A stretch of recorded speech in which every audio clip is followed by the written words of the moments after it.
I dag tenkte jeg å gå litt på skogstur, så vi skal inn der. Ha med meg litt snacks i dag. Jeg har ikke glemt matpakka, selv om det kanskje ikke er en matpakke da, men ja, ha med litt bakverk som jeg kjøpte på butikken. Norsk natur er veldig trygg å gå i, faktisk. Det er ikke mange farlige dyr. Jeg har gått utallige turer i skogen. Kanskje ikke så mye her i Stavanger, men mye oppe i Nord-Norge. Jeg tror det farligste du kan møte på i skogen kanskje er en elg. Ja. Innbydende. Det ser finere ut enn det gjør på selve filmkameraet, da. Eller på video. Vet ikke hvordan. Kanskje jeg kan fikse det i post. Deilig å få en liten pause fra å sitte foran PC-skjermen og jobbe, redigere, kode. Jeg jobber som utvikler for så vidt. Så det er det jeg gjør til vanlig. Programmerer ditt og datt, nettsider og apper og litt sånt. Vet ikke helt hva som er greia, men nå har vi hatt fint vær 3 dager på rad. Jeg er overlykkelig over det. Håper det fortsetter. Helst så mange dager som mulig. Det betyr i alle fall at jeg har en god grunn til å komme meg ut. Se. Har den nesten helt for meg selv. Her kommer det noen som dreger på et hjul.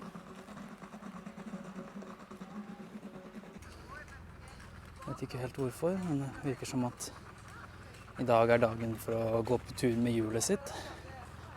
Det er sikkert kjempegod trening, da. Liksom. Hvorfor...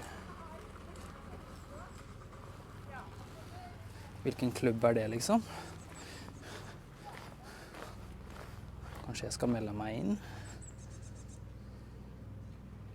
Jeg har med tripoden i dag, men jeg glemte den delen som skal feste kameraet og tripoden, så det er ikke så mye hjelp.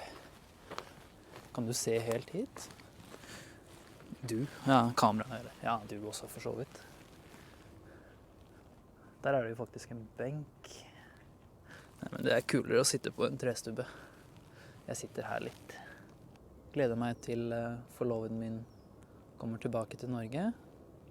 Hun har vært en liten tur i Japan. Nå er det bare 3-4 uker til hun kommer. Da skal vi gå masse tur i lag. Hun øver også på norsk, som du. Så jeg skal prøve å filme litt i lag med henne, hvis jeg får lov. Du sto på denne, du. Med kongle og hele pakka.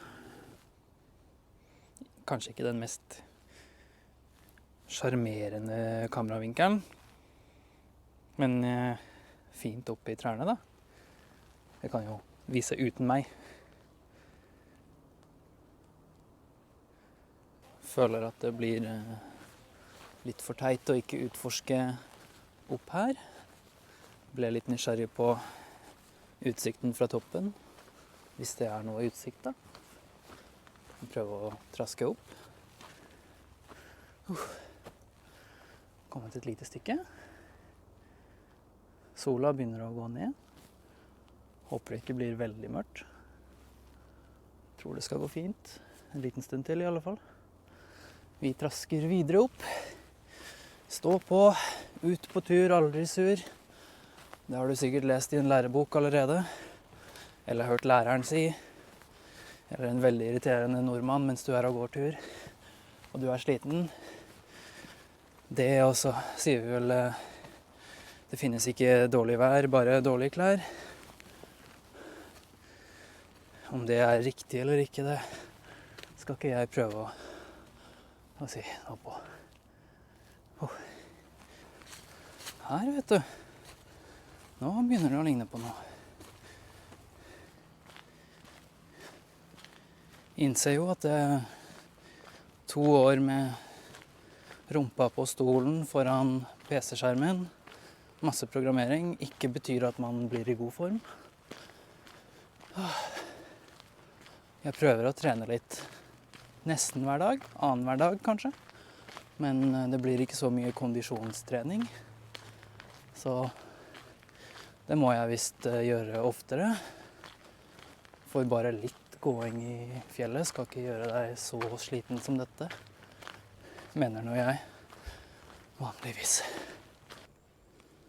Tror det har vært noen unger her og bygd hus eller hytte.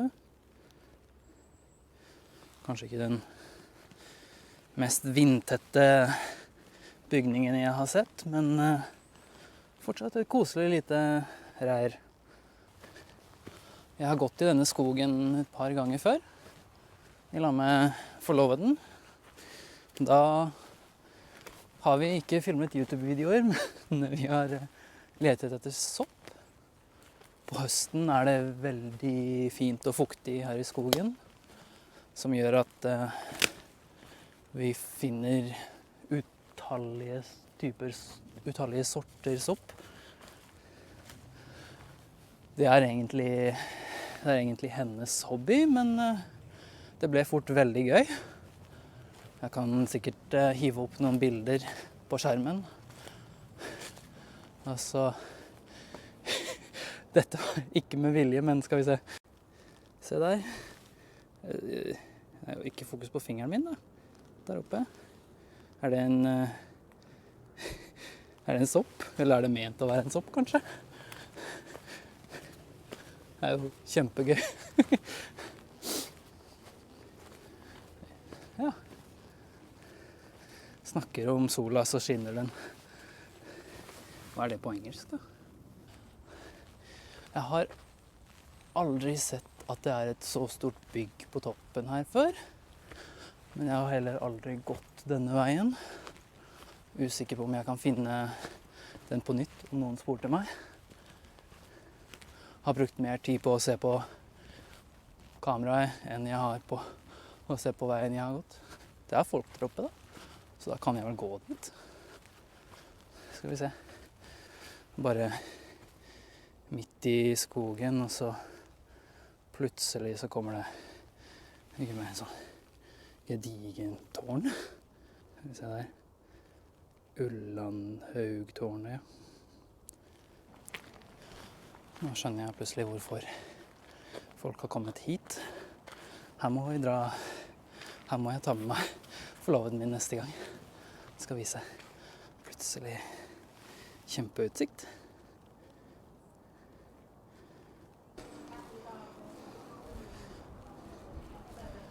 Fantastisk da, så gøy. Jeg visste ikke at dette fantes. Nydelig utsiktspunkt.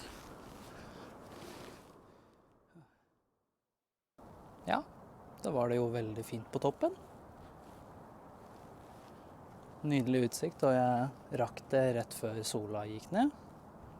Solen. Beklager dialekten nok en gang. Prøver å snakke bokmål så mye som mulig. Åh, steike. Fortsatt litt igjen av sola.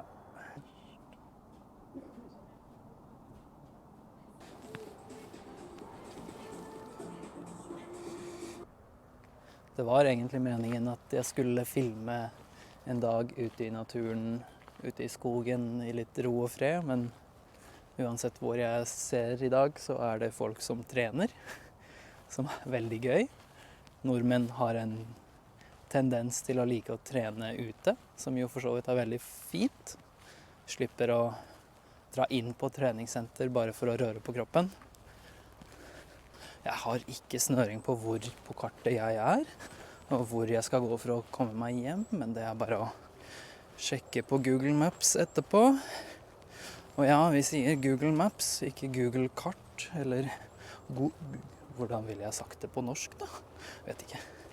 Så vi sier Google, vi sier Facebook, ikke fjesboka, som noen gamle folk påstår. Veldig artig. Her er vi kommet tilbake til sivilisasjon, men jeg tror jeg er på feil side av fjellet. Det er vel ikke et fjell dette da, men på feil side av haugen.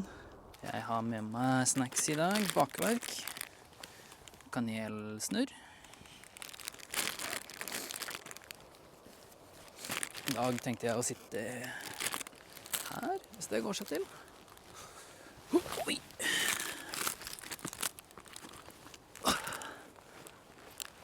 Se på utsikten for så vidt. Sett meg på toppen. Vel bekomme. Selv om man ikke sier det når man serverer seg selv, da. Den smakte kjempegodt. Håper det går bra med norskstudiene dine. Håper dette hjelper litt på. Jeg tror jeg kan lage mange slike videoer. Det er ganske gøy. Ser du meg her oppe på steinen, forresten? Det er altså sabla vanskelig å skal være sånn YouTuber. Filme og redigere og lydopptak og... stemmer.